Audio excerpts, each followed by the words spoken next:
నమస్కారం. ముందుగా కందుకూరు నియోజకవర్గ ప్రజలందరికీ హనుమాన్ జయంతి శుభాకాంక్షలు తెలియజేసుకుంటూ ఆ హనుమాన్ చలో మనందరి మీద ఉండాలని, కందుకూరు నియోజకవర్గ ప్రజల ఆయుష్ ఆరోగ్యాలతో సుఖ సంతోషాలతో ఉండాలని చెప్పి హనుమాన్ దీవించుకుంటూ ఈరోజు మీ అందరి మధ్యలో హనుమాన్ జయంతి కార్యక్రమం జరుపుకోవడం చాలా సంతోషంగా ఉంది. మీరందరూ కూడా గత ప్రభుత్వం 1 year కాబోతా ఉంది. మన ప్రభుత్వం వచ్చి, ఉమ్మడి ప్రభుత్వం వచ్చి ఒక రాక్షస పరిపాలనించేటువంటి సంతోషకరమైన వాతావరణం జరుపుకోవడమే ఒక శుభ సూచకం అని చెప్పి మీ అందరికీ తెలియజేసుకుంటూ, ఈ రాష్ట్రంలో అన్ని వర్గాల ప్రజలు మన్నన పొంది మనందరి దీవెనలతో మన రాష్ట్ర ముఖ్యమంత్రి వర్యులు నారా చంద్రబాబు నాయుడు గారు, అలాగే మన యువ నాయకుడు లోకేష్ బాబు గారు, అలాగే మన ఉమ్మడి పార్టీ సభ్యులు జనసేన అధ్యక్షులు పవన్ కళ్యాణ్ గారికి, మన కందుకూరు నియోజకవర్గ తరఫున అందరికీ ఉదయపూర్వక ధన్యవాదాలు తెలియజేసుకుంటూ, సోదరులారా, మన కందుకూరు నియోజకవర్గం మనం ఎవరు అడగకుండా మహానాడులో నిన్న 7 తీర్మానాలు ప్రవేశపెట్టాం. నిన్నే కేబినెట్ మీటింగ్లో మన గౌరవ ముఖ్యమంత్రి గారు తిరిగి మళ్ళీ ప్రకాశం జిల్లాలో కలపాలని చెప్పి ఇమీడియట్లీగా కూడా ఒక ఆదేశాలు ఇవ్వడం జరిగింది.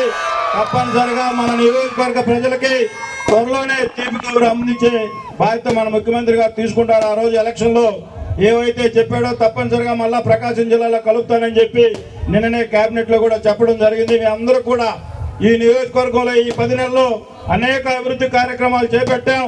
ముఖ్యంగా లాస్ట్ ఎలక్షన్లో ఈ గ్రామంలో బ్రహ్మాండమైన మెజార్టీ, మన సొంత మండలం, అలాగే మన మండల హెడ్ క్వార్టర్లో ఎవరికి రానంత మెజార్టీ, మొన్న 800 మెజార్టీ ఇచ్చారు. ఈ ఒలేటవరపాలెం గ్రామ కుటుంబ సభ్యులందరికీ చేతులెత్తి నమస్కారాలు తెలియజేసుకుంటూ, రాబోయే రోజుల్లో మన ప్రాంతం ఒక కమర్షియల్ నియోజకవర్గం కాబోతా ఉంది. ఈ ప్రాంత యువకులందరికీ ఆ రోజు ఎలక్షన్లో ఏవైతే ప్రామిస్ చేశామో ఈ నిరుద్యోగులందరికీ ఉపాధి అవకాశాలు కల్పించే బాధ్యత ఈ ఉమ్మడి ప్రభుత్వం తీసుకుంటుందని చెప్పి, అదేవిధంగా ఈరోజు ఈ కార్యక్రమానికి ఎంతో ఉత్సాహంగా వచ్చినటువంటి యువకులందరికీ మరొక్కసారి పేరున ఉదయపూర్వక ధన్యవాదాలు తెలియజేసుకుంటూ, రేపు 27, 28, 29 తారీఖుల్లో జరిగే మన యుగ పురుషుడు స్వర్గీయ నందమూరి తారక రామారావు గారి పుట్టినరోజున తెలుగుదేశం పార్టీ మహానాడు కార్యక్రమం చేపట్టబోతా ఉంది. రాయలసీమ మీ అందరికీ తెలుసు, కడపలో మీరందరూ కూడా వేలాదిగా తరలి వచ్చి ఆ కార్యక్రమాన్ని విజయవంతం చేసి మన యుగ పురుషుడు నందమూరి తారక రామారావు గారికి నివాళులు అర్పించాలని చెప్పి కోరుకుంటూ, ఈరోజు ఈ కార్యక్రమాన్ని ఆహ్వానించినటువంటి ఒలేటవరపాలెం యువతకు అందరికీ పేరున ఉదయపూర్వక నమస్కారాలు తెలియజేసుకుంటూ సెలవు తీసుకుంటా ఉన్నాం. జై Telugu Desam. Thank you so much sir. ఒక్కసారి నాగేశ్వరరావు గారు ప్లీజ్ ఒక్క నిమిషం. Hello sir. సోదరులారా,